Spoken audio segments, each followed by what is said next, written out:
My name's Elizabeth Kasl, and I live in California. I'm not going to talk about all of the questions I've been presented with. I would like to concentrate on the expanding vision about how my professional and personal experience helped me create an expanding vision of transformative learning. I was a student at Teachers College and studied with Jack Mesereau, and later taught in the program that he created for working professionals, which is called the AEGIS program. So I had that experience, and from the viewpoint of being a learner and a colleague.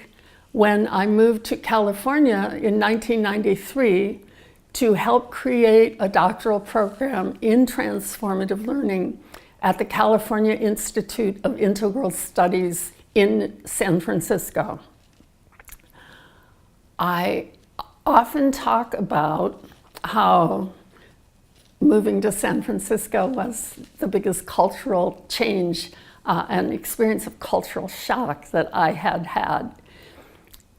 In the process of creating our doctoral program, which was based on the assumption that students in cohorts would learn from what we called the text of their own experience, they were charged with creating learning community, and we deliberately tried to make these incoming cohorts as diverse as possible.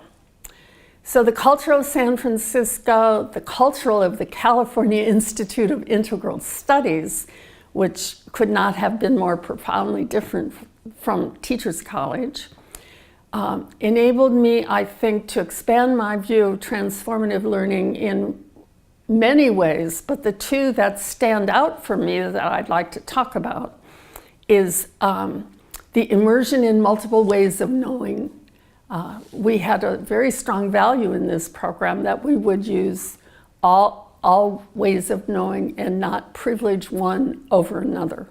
So we did a lot of experimenting and a lot of learning together about how to use different ways of knowing. And this was very new to me. I was surrounded by a lot of both students and faculty colleagues for whom these multiple ways of knowing were not as foreign as they were to me. So it was a big learning. And the other major experience of transformation that moving to San Francisco and this particular program gave to me was a whole new understanding of racial diversity. So my first doctoral cohort was half white students and half students of color, and I learned a lot from them. I learned so much about race and social justice that I would not have had that I hadn't in my first 53 years had the opportunity, or at least not the curiosity to learn. So the two, these were my two major personal learnings: the importance of all ways of knowing, multiple ways of knowing, integrated and working together, and a whole new understanding of racial diversity in the United States and what needs to happen to enact racial justice. These were both personal learnings, and they are absolutely relevant to theory of transformative learning. So we created together a somewhat expanded view of transformative learning from the one I had when I came to California. Why am I at this conference? Well, for one thing, wouldn't want to break my record. I have been at every transformative learning conference since 1998, when Jack first thought he would have, invite a few people who were interested in transformative learning theory to get together at Teachers College and talk about it. And he, as it's been told to me, thought 30 or 40 people might come. And that's not what happened. People started hearing about it by word of mouth, and quite a few, and people were still walking in the door on the first day of the conference. And I have been told that the final registration was 220, although I heard Victoria say 100 on the opening day, so we have different memories or perspectives on how many people were at the first conference.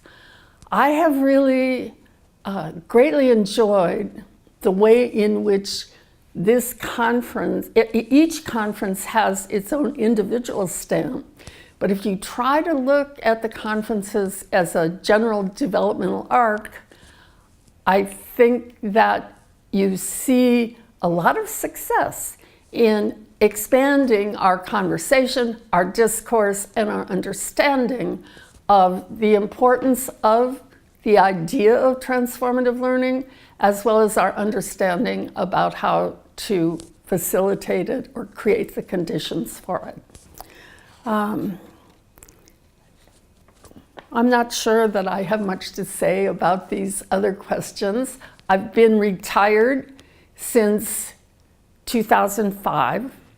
I will say that one way that I carry forward a mission of transformative learning is the group that I belong to, which is now in its 20th year. We're starting our 21st year together. We began as part of a cultural consciousness project at the California Institute of Integral Studies, where we had a whole track of course for academic credit, where we formed small cooperative inquiry groups for white people who wanted to get together to use the cooperative inquiry process to ask the question, what does it mean to be white? Or what does it mean in my life to be white? And the group that I helped initiate in that cultural consciousness project in 1998 is still together.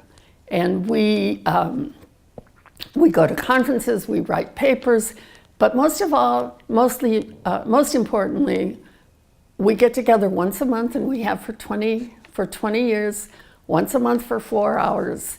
And we not only continue to ask the question, what does it mean to be white? How do we make a progress in interrupting and counteracting white privilege, white supremacist consciousness? But we support each other. And we have created